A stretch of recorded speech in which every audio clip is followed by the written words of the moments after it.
Bonjour, je suis ravie d'accueillir aujourd'hui notre cher Claude Maïka Desgrèces. Bonjour Claude. Bonjour à toi. Je suis ravie donc de t'accueillir dans dans ces mini-interviews, dans cette série de mini-interviews, parce que tu as eu l'honneur d'intervenir, l'an dernier dans notre première édition pour une, rencontre qui s'appelait Vox Animalis et là, tu as accueilli généreusement notre proposition de revenir en tant qu'animatrice pour la dernière rencontre pardon, qui s'intitule Terra, qui aura lieu le dimanche 22 octobre. Tout d'abord, je voudrais aussi te présenter. Donc, tu es psychologue ethnologue et tu as écrit un livre qui s'appelle «L'animal que vous serez demain» aux éditions pardon, Guy Trédaniel. Pardon, c'est bien ça, hein, Claude? C'est tout à fait ça.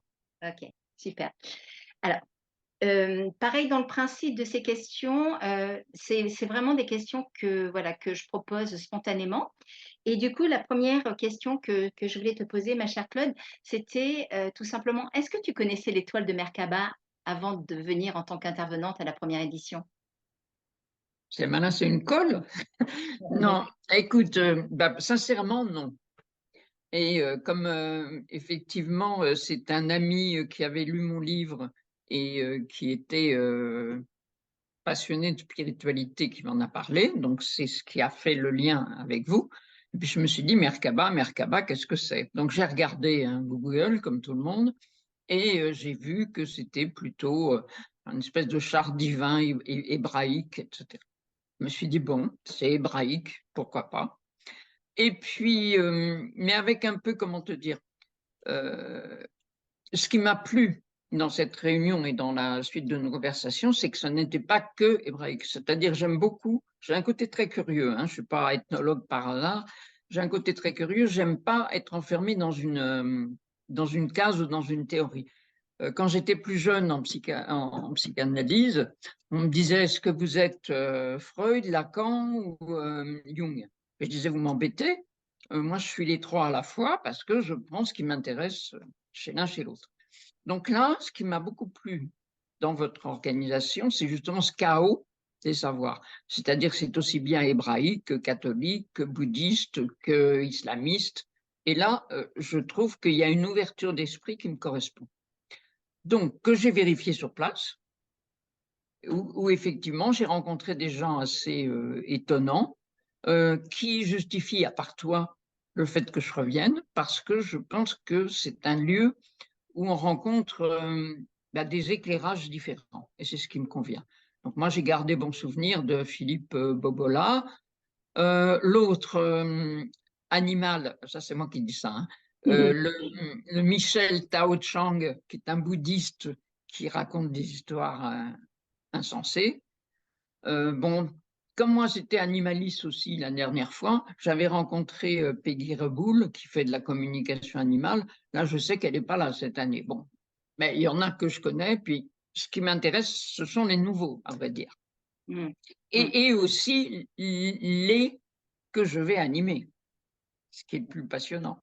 Voilà, ça c'est super et c'est vrai que je te remercie de préciser que Merkaba, c'est aussi des symboliques religieux, mais c'est aussi une forme géométrique sacrée qui est, reconnue dans la science, d'où l'événement Merkaba, l'esprit de la science. Ce n'est pas que de la religion, c'est aussi un aspect physique, scientifique. Voilà, ça c'est vraiment cette mixité de communautés de savoir qui est la richesse de l'événement. Alors d'ailleurs, je voudrais te dire, là, tu me l'as montré, l'étoile de Merkaba. Une des choses qui m'amusera beaucoup quand je vais venir, c'est Philippe Aslan qui dit qu'il en a fait une très grande à l'intérieur de laquelle on va pouvoir rentrer. Alors moi, là, j'ai envie d'expérimenter ma sensation quand je suis à l'intérieur de cette géométrie qui m'a l'air superbe. Voilà. Oui, merci de le préciser, Claude. C'est la première capsule, c'est Pierre Aslan qui a proposé, qui est géobâtisseur, de nous amener une grande mercabane dans laquelle on pourra tous s'installer le temps Oui, de c'est voilà et ça va être, fabuleux. Est-ce que du coup, ma Claude, je voudrais te enchaîner sur une deuxième question et justement à ce jour, quelle est la résonance, de cette étoile de Merkaba? Quel lien as-tu avec elle? Alors, soit est-ce que c'est un lien direct avec elle ou est-ce que c'est un lien à travers, l'événement? Alors, je dirais, pour être honnête, direct physique, j'ai plutôt envie d'aller rentrer dedans, puisque je viens de te le dire.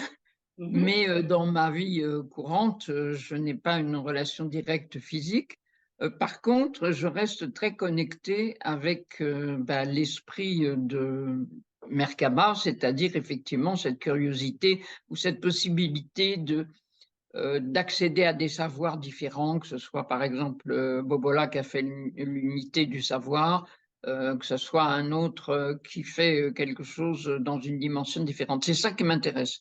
Je me sens très proche encore dans la curiosité des différents savoirs. Et je voulais te dire aussi, enfin, comme tu ne me poses pas la question, mais ça fait rien, euh, le premier qui était le chaos des savoirs, je m'étais dit, mais qu'est-ce que c'est que ce truc?